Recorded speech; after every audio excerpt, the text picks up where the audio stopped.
नमस्कार, मैं हूं आपके साथ कविता थपलियाल और आप देख रहे हैं कंज्यूमर इज किंग। आजकल जिससे देखो वही जिम में पसीना बहाता नजर आता है। स्लिम ट्रिम दिखना सिर्फ शो बिजनेस में ही नहीं बल्कि अब आम आदमी भी अपने लुक्स और फिजिक पर ध्यान देना चाहता है, लेकिन ये काम इतना आसान नहीं होता है। लेकिन अगर हम कहें कि मात्र कुछ गोलियां खाने भर से आप अपना वजन घटा सकते हैं तो खैर, वैज्ञानिक अब इसी दिशा में कोशिश भी कर रहे हैं, लेकिन पूरा मांजरा है क्या, आइए इस रिपोर्ट में देखते हैं।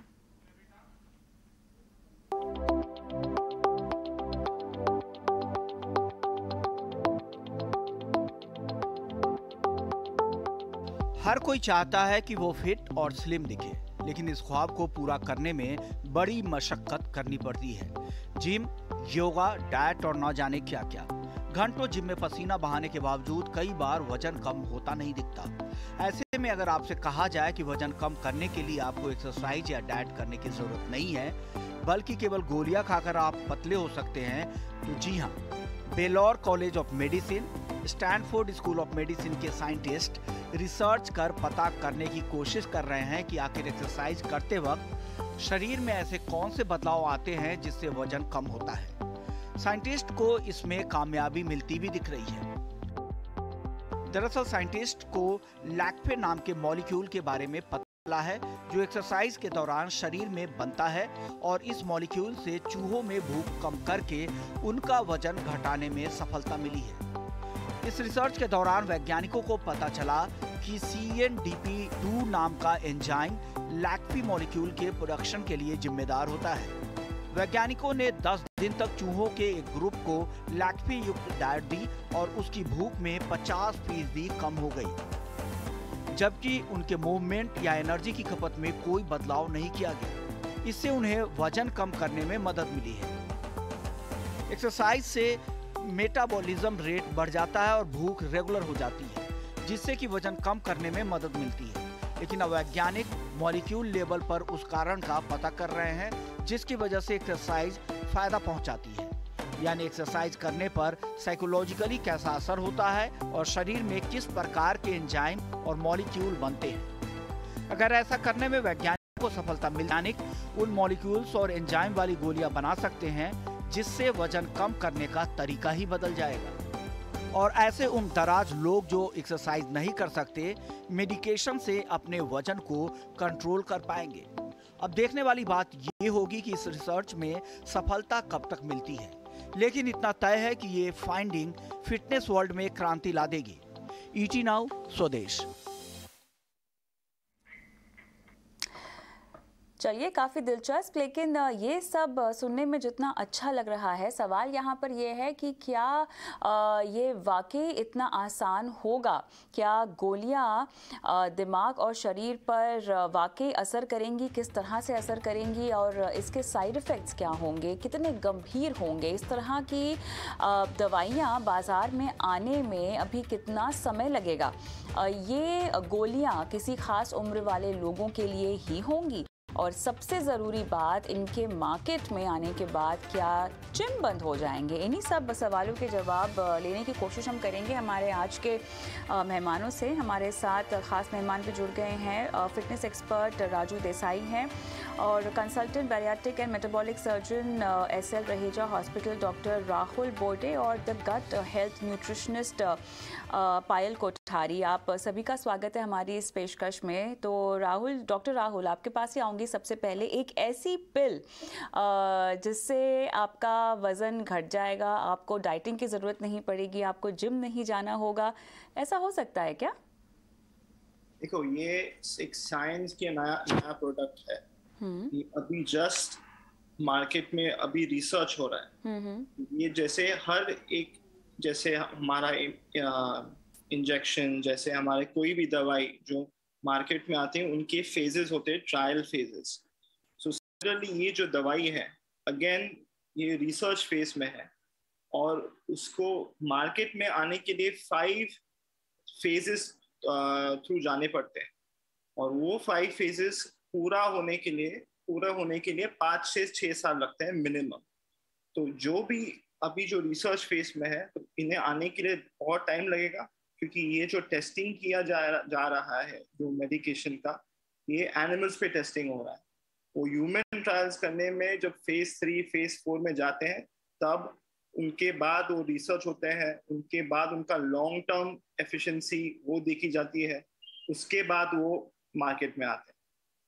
ये तो एक आम प्रक्रिया है डॉक्टर साहब हर दवाई को लॉन्च करने से पहले, लेकिन जिस बात पर शोध हो रहा है उस पर मैं चाहती हूँ कि आप थोड़ा हमको बताएं, क्योंकि ये लैक्फे नाम के मॉलिक्यूल से भूख कम होती है और एक्सरसाइज करने पर यही मॉलिक्यूल है जो सबसे ज़्यादा बनता है। तो किस तरह से इसकी दवाई बनाकर लोगों पर इसका असर देखा जाएगा? क्या वाकई ये एक मॉलिक्यूल की वजह से काफ़ी डिफरेंस होगा in terms of your weight loss का जो आपका रेजीम है? क्या उसकी वजह से हम देखेंगे कि लोग दवाइयाँ खाना ज़्यादा पसंद करेंगे? साइंस बढ़ते जाता है हमारा, we are trying to make अपनी जो लाइफ है more easier and better. So that is the main purpose. जैसे दवाइयाँ कम होते जा रही हैं, कीमो रेडिएशन कम होते जा रहे हैं, सो ये जो मॉलिक्यूल जो रिसर्च किया है, जो फाइंड आउट किया है, जो बॉडी में होता है पोस्ट जब आपकी एक्सरसाइज के करने के कारण, जिसके उसके आपका एपेटाइट कम होता है, तो ये उन्होंने एक्सट्रैक्ट करके उनका एक मेडिकेशन बनाने के लिए ट्राई करेंगे, वो भी फेजेस में जाएंगे। इनका इन रियलिटी जो फ्यूचर में है, ऐसा मॉलिक्यूल रह सकता है जहाँ पे आपका एपेटाइट कम हो और खाना कम हो, खा सकते हैं, खा पाओगे। पर इनमें रियलिटी जो होती है, इसमें जो अभी जिधर भी आप पूरे जग में देखो, तो ट्रीटमेंट ऑफ ओबेसिटी जो स्टैंडर्ड ट्रीटमेंट है इज डाइट और एक्सरसाइज। डाइट और एक्सरसाइज के सिवाय कोई बेहतर ऑप्शन नहीं है। जब आप डाइट और एक्सरसाइज फेल करते हो, तब आप कुछ मेडिकल नहीं तो सर्जिकल थेरेपी सीख करोगे। तो सिमिलरली ये जो मॉलिक्यूल उन्होंने किया है, ये करता है आपका डाइट और एक्सरसाइज का। पर डाइट और एक्सरसाइज ये 2 थिंग्स बहुत इंपॉर्टेंट होती है। तो ये जो मॉलिक्यूल है, ये आपके डाइट का सप्रेस करेगा, पर आपका एक्सरसाइज करना चालू रखना पड़ेगा, क्योंकि एक्सरसाइज से नॉट जस्ट आपका वजन और फैट कम होता है, पर आपके मसल्स और आपकी इम्यूनिटी बढ़ती है। तो सिमिलरली ये दवाई के साथ आपका एपेटाइट, वजन कम हो पाएगा, पर आपको एक्सरसाइज जारी रखना पड़ेगा। So in the future there is a possibility कि ऐसे दवा आने को, पर वो पूरी एक ट्रीटमेंट नहीं होगी ओबेसिटी की, इन माय ओपिनियन। पायल, आप क्या कहेंगी? डाइट कम हो जाएगी, एक्सरसाइज आपको लगातार करनी पड़ेगी, लेकिन आपकी डाइट कम हो गई यहाँ पर, तो जो आपके एसेंशियल न्यूट्रिएंट्स और विटामिन्स की ज़रूरत होती है, क्या वो इस दवाई की बदौलत आपको मिल पाएंगे? क्योंकि भूख कहीं ना कहीं आपकी कम हो जाएगी, ऐसे में आप कम खाना खाएंगे। या वो रिप्लेसमेंट नहीं हो सकता है। खाना अपने जगह पे है एंड टैबलेट अपने जगह पे है। और अगर ये टैबलेट बता रहा है कि आपका एपेटाइट कम हो जाएगा और इससे आपका अगर वज़न भी कम हो सकता है, उसका ये मतलब नहीं है कि सामने वाला आदमी कुछ भी खा ले जो दवाई ले रहा है। सो इसका कोई रिप्लेसमेंट नहीं है। द रियल नेचुरल न्यूट्रिएंट्स जो हमें फूड, फ्रूट्स, नारियल पानी, सूप, खिचड़ी, वो सब से मिलता है, वो दवाई से नहीं मिलेगा। इसका कोई रिप्लेसमेंट नहीं है। बहुत सारी ऐसे चीज़ें आती रहती है, मार्केट में ग्रीन टी आती है, वेट लॉस प्रोडक्ट्स आते हैं, कल नई दवाई आएगी जिससे ये मॉलिक्यूल से बन रहा है। But that does not mean that, जैसे डॉक्टर साहब ने बताया कि आप नलिफाई कर दो अपना एक्सरसाइज और diet plan. Nutrition, diet plan और एक्सरसाइज की जगह कोई नहीं ले सकता। No magic pill or no pill can replace lifestyle action and which can produce real results and which are sustainable, जो लंबे समय तक हम लोग सस्टेन कर सकते हैं। उसका कोई रिप्लेसमेंट बना नहीं है और मेरे हिसाब से नेचर के हिसाब से बन भी नहीं सकता। सप्लीमेंट हो सकता है, सपोर्ट दे सकता है, बट रिप्लेस नहीं कर सकता। क्योंकि यहाँ पर इस तरह की चीज़ों की बात हो रही है जो कि नेचुरल नहीं है। अच्छा, विदेशों में बहुत जगह तो खाने के लिए भी पिल्स मिलती हैं। अगर आपने खाना एक टाइम का मिस कर लिया तो आपको एक पिल दे दी जो सफिशिएंट क्वांटिटी में आपको कैलोरी इनटेक दे देगी। इस तरह की चीज़ें अगर हम वेट लॉस करने की एक पिल ले लें, अगर खाना खाने के लिए एक पिल ले लें, तो कहीं ना कहीं ये बहुत बड़ा बदलाव नहीं हो जाएगा। और जिस तरह की जेट लाइफ हम लोग आजकल जीते हैं, नेचुरल नहीं है, लेकिन क्या ऐसा होता हुआ आप देख रहे हैं डॉक्टर राहुल? अच्छा, देखो, ऐसे पिल जब आएंगे, जैसे आपकी पूरे न्यूट्रिएंट, जैसे मेरे कलीग ने बताया कि जो आपको न्यूट्रिएंट चाहिए डेली, आपके डेली फंक्शनिंग को, पूरे लाइफस्टाइल लीड करने को, ये नेचुरल सोर्सेस से लिए तो ही बेहतर है। जब आपके फॉर सम रीजन आपको नेचुरल सोर्सेस से ये न्यूट्रिएंट्स, विटामिन्स नहीं मिल रहे, तब हम सप्लीमेंट पे शिफ्ट करते हैं। सो जब ऐसी कोई पिल आए कि आप खाना नहीं खा और आप ये पिल लेके आपको सारी न्यूट्रिएंट्स मिल रहे हैं, तो ये दवाई वहाँ पे इस्तेमाल की जाएगी और बेहतर रहेगी जहाँ पेशेंट्स और इंडिविजुअल खा नहीं पा रहे और उनको खाने के लिए ऑप्शन नहीं है और कोई रिसोर्स नहीं है। तो ये पिल वहाँ पे इस्तेमाल होगी। पर आपको इफ हेल्दी लाइफ लीड रखना है और आपको बेहतरीन लाइफ रखनी है, तो नेचुरल सोर्सेज से ही बेहतर है। Is always good, natural sources are always good over कोई सप्लीमेंट्स है। हम हमारे पेशेंट्स को भी, हमारे जब पेशेंट्स आते हैं, हम देखते हैं कि सब अभी कोविड के टाइम पे लास्ट 3 साल में हमने सबने मल्टीविटामिन सबने खाए हैं, सबको रेकमेंड किए, सब डॉक्टर ने एडवाइस किया और सबने खाए भी है। पर हमारा ऑलवेज जो अप्रोच है सारे पेशेंट्स को, हम वही बोलते हैं कि आप इफ डाइट अच्छा रहे तो आपको ये सप्लीमेंटेशन की जरूरत नहीं है। अपने सारे फ्रूट्स खाएं, अपने सारे रेगुलरली खाएं और रेगुलरली आपने प्रॉपरली एक्सरसाइज किए, तो ये सब न्यूट्रिएंट्स और सब आपकी हेल्थ, आप तंदुरुस्त रहेंगे। रुजू देसाई फिटनेस एक्सपर्ट भी हमारे साथ जुड़ गई हैं।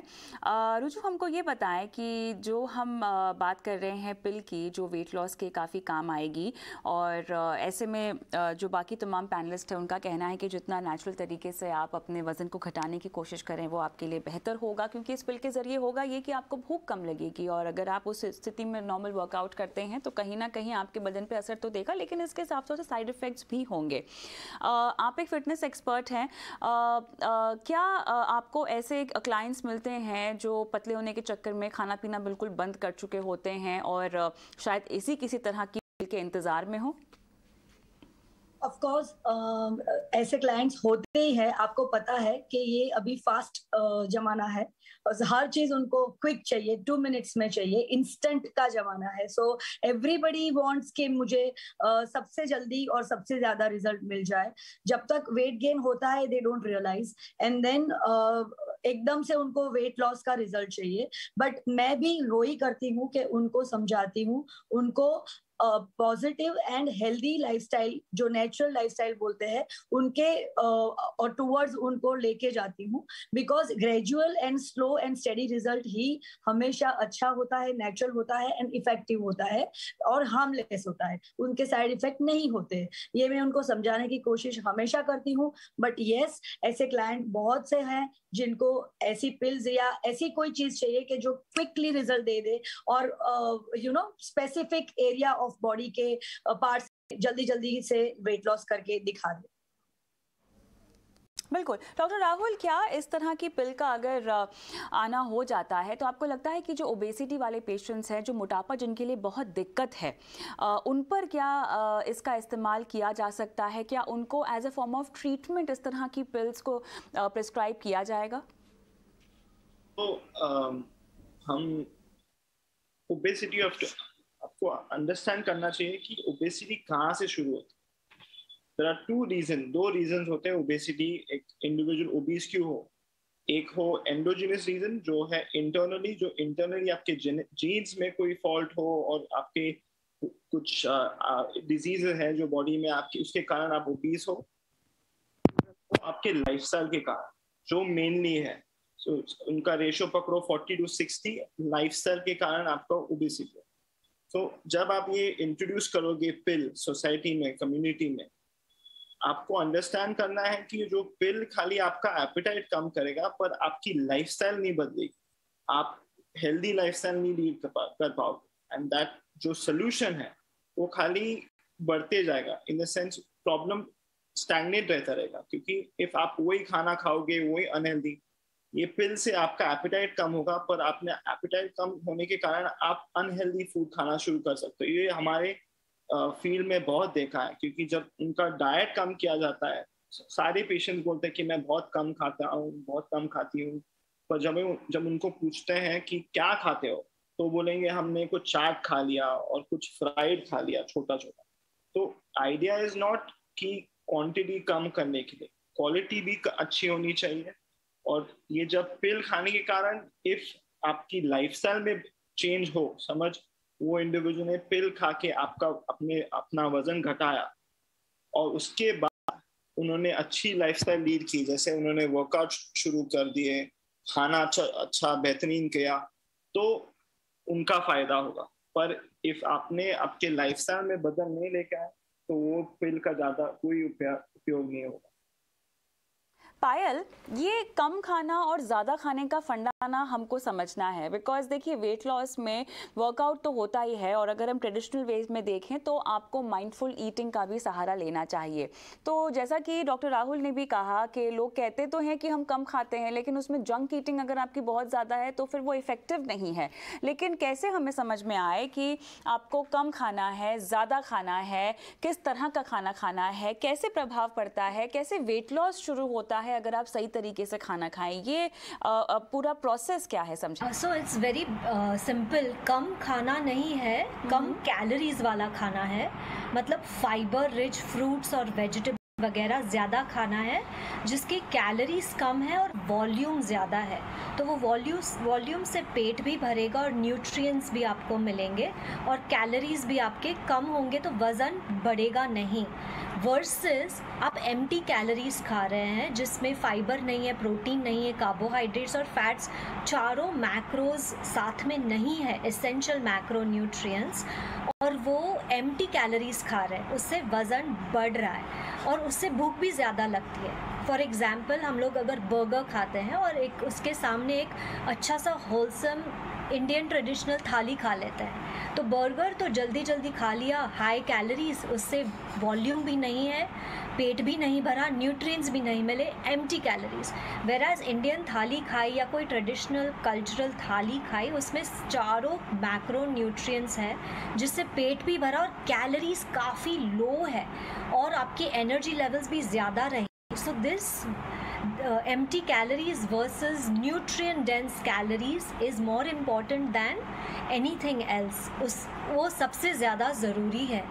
तो अगर सब समझ ले दैट हमें फ्रूट्स और वेजिटेबल्स और क्वालिटी मीट्स में वॉल्यूम मिलेगा, एनर्जी मिलेगी और कैलोरीज कम मिलेगी, उस हिसाब से अगर चले, समझ के हेल्दी प्लेट, चारों मैक्रोस को समझ के चले, तो वज़न कम बढ़ेगा नहीं। और उसके साथ अगर अपने फिटनेस एक्सपर्ट को आप बताएं कि मुझे मसल मास बिल्ड करना है और दोनों साथ में हैंड इन ग्लव चले, तो कभी वेट गेन का प्रॉब्लम नहीं होगा। And doctor Rahul is right that सब बोलते हैं हमने खाना कम कर दिया, लेकिन सेव, पूरी, समोसा, वड़ा पाव वो सब चलता ही रहता है छोटे छोटे क्वांटिटीज़ में, तो दैट इज़ नॉट गुड, वो उसी से वज़न बढ़ता है। तो ऐसे आई होप आई आंसर्ड आपका क्वेश्चन। तो साथ में मुझे ये बताएं कि टाइमिंग भी तो होता होगा, जैसे कि आजकल बहुत सारी डाइट्स चल रही हैं, इंटरमिटेंट जो तो बहुत ही ज़्यादा फेमस है, इस तरह की डाइट्स का भी इम्पैक्ट होता है? बहुत ज़्यादा इम्पैक्ट होता है। कभी कभी आप IF कर लेते हैं, इंटरमिटेंट फास्टिंग कर लेते हैं, कभी कभी कोई फैडिश डाइट कीटो पे चला जाता है, कोई लो कार्ब पे चला जाता है, बॉडी को कंफ्यूज कर देते हैं। मेरी बेस्ट फ्रेंड ये कर रही है तो मैं ये कर लेती हूँ, मेरी नेबर ये कर लेती तो मैं ये भी ट्राई कर लेती हूँ। और इंटरमिटेंट फास्टिंग ऑनेस्टली हमारे लिए नया नहीं है, हमारे कल्चर में फास्टिंग सब रिलीजन्स, सब डाइवर्स रिलीजन्स में फास्टिंग रहता ही है। उसके बाद जो सब खा लेते हैं ना फास्टिंग के बाद, वो रॉन्ग ईटिंग है। और फास्टिंग हमें अपनी डाइजेस्टिव सिस्टम को, अपने गट को, डाइजेशन को आराम देना ही है, क्योंकि उससे अगर हम बार बार खा रहे हैं, एक एक घंटे में स्नैकिंग कर रहे हैं, तो उससे इंसुलिन प्रोड्यूस होता है हमारे पैनक्रियास से, तो हम लोग ओवरलोड कर लेते हैं। और doctor Rahul will know, because everybody, सबको पता है कि इंसुलिन, उससे फैट स्टोर रहता है। हमें हमारे डाइजेस्टिव सिस्टम को आराम देना है कम से कम 4-4 घंटे इन बिटवीन मील्स। अगर आप डायबिटिक है या अगर आपको लो ब्लड शुगर या लो प्रेशर है, तो आप आपका IF या इंटरमिटेंट फास्टिंग कम कर दीजिए। 16-8 विंडो करने की ज़रूरत नहीं है। आप 8 घंटे से चालू कर सकते हैं, 7 घंटे, 4 घंटे से भी चालू कर सकते हैं। बार बार स्नैकिंग की आदत इज़ नॉट गुड, अच्छी नहीं है वो। स्नैकिंग करने के बाद रुजू, आप शायद इसका बहुत एक्सपीरियंस करती होंगी। लाइक फॉर एग्जांपल अभी पायल ने बर्गर का जिक्र किया, तो कुछ लोग फॉर एग्जांपल अगर हैवी लंच कर लिया तो उसके बाद बोलते हैं कि नहीं, आज हम आधा घंटा एक्स्ट्रा वर्कआउट कर लेंगे तो वो सारा फैट अब्जॉर्ब हो जाएगा। ये पैतरे क्या काम आते हैं? एक्चुअली नहीं भी और हाँ भी। ऐसा जरूरी नहीं है कि जितना भी खाया हम इतना ज्यादा वर्कआउट कर लेंगे तो वो डाइजेस्ट हो जाएगा और या तो वो कैलोरीज बर्न हो जाएगी, ये जरूरी नहीं है। जैसे पायल जी ने कहा, राहुल जी ने कहा, जो भी वो लोग खाते हैं वो जंक होता है, एम्प्टी कैलोरीज होता है, तो उसको जो बर्न करने में भी ज्यादा मेहनत लगती है। और ऐसा नहीं है कि आज ही खाया और आज ही उसको पचा दिया या आज ही उसका वेट गेन का जो रिजल्ट है वो भी दिखेगा। मतलब आज आपने बर्गर खाया तो आज आपका वेट गेन नहीं दिखेगा, वो शायद 1 या 2 दिन के बाद दिखेगा। सेम वे, अगर आज खाया और आज मैंने ज्यादा वर्कआउट कर लिया, दैट डजंट मीन कि कैलोरीज जितना गया उतना बर्न हो गया। It's not possible, because human body is has to go on certain level to burn calories. और मैक्सिमम आप देखो तो 500, 700, 800 तक आप calorie, 800 it's too much. As a sports person शायद वो हाई इंटेंसिव वर्कआउट करता रहे तो शायद उसको इतनी कैलोरीज बर्न होती है। Average, on an average 1 hour के वर्कआउट सेशन में 500 to 700 किलो कैलोरीज बनती है। जो उतना ही खाना आप खाओ तो अलग बात है, बाकी जो आप बर्गर की बात करते हो या हाई कैलोरी की बात करते हो तो वो इतनी कैलोरीज ज्यादा हो जाती है, including other meals also. So that is not possible for 1 day workout to burn all the calories. आप तीनों की बातें सुन के तो ऐसे लग रहा है कि ये वेट लॉस बहुत ही कठिन काम है और वाकई एक पिल होती तो बहुत ही आसान हो जाता। लेकिन डॉक्टर राहुल, मुझे अब ये बताएं कि अगर ऐसी कोई पिल आती है तो इसके साइड इफ़ेक्ट्स भी होंगे। अमूमन आपकी स्टडी में आप इस तरह की चीज़ों को तो पढ़ते ही होंगे, तो मुझे बताएं क्या कुछ निकल के आ सकता है अगर हम साइड इफ़ेक्ट्स के लिहाज से समझना चाहें, बिकॉज कहीं ना कहीं आपके हॉर्मोन्स को तो इम्बैलेंस ये दवाई करेगी ही। बराबर। सो एवरी मेडिकेशन, जो भी मेडिकेशन हम आर्टिफिशियली बनाते हैं, उनका एक साइड इफेक्ट होता ही है। आपने सादी डोलो 650, जो हम पैरासिटामोल बोलते हैं बुखार के लिए, पेन किलर होते हैं, उनका भी साइड इफेक्ट होता है पर मिनिमल होता है। सो ये जो दवाई है, ये जो पिल है जिन्होंने उन्हें प्रपोज किया है, ये आपके हार्मोन्स के साथ खेल रही है, आपको आर्टिफिशियल हार्मोन्स दे रही है। सो इनका साइड इफेक्ट्स होना, it is bound to happen, का साइड इफेक्ट्स होगा। उनका जो ग्रेड है साइड इफेक्ट्स का वो देखना पड़ेगा। इसीलिए वो जो ट्रायल्स किए जाएंगे अभी, जो अभी से phase 1, phase 2, phase 3, phase 4, phase 5 trials तक, उनमें पहले एनिमल्स में टेस्टिंग किया जाएगा, बाद में ह्यूमंस पे, और उनका लॉन्ग टर्म रिजल्ट्स और साइड इफेक्ट्स देखे जाएंगे। सो इन केस आप साइड इफेक्ट्स, मैं सोच सकता हूँ यहाँ पे, क्योंकि ये सब सारे आप हार्मोन्स के साथ आप आर्टिफिशियल हार्मोन्स डाल रहे हो बॉडी में। सो इधर आपके लिवर में, नहीं तो किडनी में कुछ तो बदल लेके आ सकते हैं। इसलिए वो जो ट्रायल्स करना जरूरी है और इस पे कड़ी नजर रखना जरूरी है। तो राहुल, यहाँ पर हम ना जिम में आए दिन सुनते रहते हैं ट्रेनर्स सप्लीमेंट्स लेते रहते हैं, फैट बर्नर्स भी लेते रहते हैं। ये सब चीजें कितनी सही है, कितनी गलत है? मुझे पूछा जी। ओके, देखो, as a doctor, as a bariatric surgeon, मैं कभी फैट बर्नर्स और सप्लीमेंट्स कभी ही प्रमोट नहीं करूंगा। बिकॉज नॉट बिकॉज मुझे उनसे कुछ तकलीफ है और उनसे कुछ प्रॉब्लम है, पर मुझे उनका प्रिंसिपल पसंद नहीं है। और जो उनका इन्फ्लेशन, जो उनका एक्सप्लॉयटेशन हो रहा है सप्लीमेंटेशन का, फैट बर्नर्स का, वो गलत है। आपको अंडरस्टैंड करना है कि जैसे मेरे कलीग्स ने भी बताया कि आपने वड़ा पाव खा के आप जिम जा रहे हो और आप बोल रहे हो मैं पतला नहीं हो रहा हूँ, मैं पतली नहीं हो रहा हूँ, और आप बाद में फैट बर्नर्स ले रहे हो। आपको प्रॉब्लम अंडरस्टैंड करना है कि आप वड़ा पाव खा के जिम नहीं जा पाओगे और वो फैट बर्नर्स काम नहीं करेंगे। काम कैसे करते हैं? बदल नहीं आई तो ये फैट बर्नर्स काम कैसे करते हैं डॉक्टर राहुल? फैट बर्नर्स दे आर्टिफिशियल आपकी जो मेटाबॉलिज्म है, आर्टिफिशियल लिपिड्स जो फैट बर्न करते हैं, जो बेसिकली हमें जैसे हमारा बॉडी में 2 टाइप्स के फैट होते हैं बेसिकली। एक सबक्यूटेनियस फैट जो स्किन के नीचे होता है और एक दूसरा होता है विसरल फैट जो अंदर होता है आपके पेट के बाजू में, आपके लिवर में, वो सब। तो ये जो फैट बर्नर्स है वो हाइपोथेसाइज करते हैं कि ये जो फैट है सबक्यूटेनियस फैट कम करता है, वो मेल्ट करता है through increasing your metabolism, through reducing the fat in your blood. पर इन लॉन्ग टर्म उनके जो ट्रायल्स है वो बेहतरीन नहीं है, जो वो फैक्टफुल नहीं है। सो ये जो फैट बर्नर्स है, it is I would say applicable to a certain extent, to a very minimal extent, जिनका बॉडी फैट परसेंटाइल बहुत कम है और वहाँ पे इस्तेमाल किया जा सकता है। पर in a patient, in a individual जो ओबीज है, उनको मोटापन का तकलीफ है, वहाँ पे ये फैट बर्न किए इसे इस्तेमाल तो पूरा वर्ल्ड में ओबेसिटी का प्रॉब्लम नहीं होगा। एब्सोल्युटली। तो यहाँ पर बिल्कुल देसी तरीके से आपको अपना वजन घटाना है। देखिए जब पे लाएगी तब इसको और स्टडी किया जाएगा, लेकिन फिलहाल के लिए तो कसरत कीजिए, अच्छी खासी वर्कआउट कीजिए और अच्छा खाना खाइए, क्लीन खाना खाइए, माइंडफुल ईटिंग का सहारा लीजिए और हेल्दी रहिए। बहुत बहुत धन्यवाद आप सभी का इस खास पेशकश में शामिल होने के लिए। मुझे भी इजाज़त दें, नमस्कार।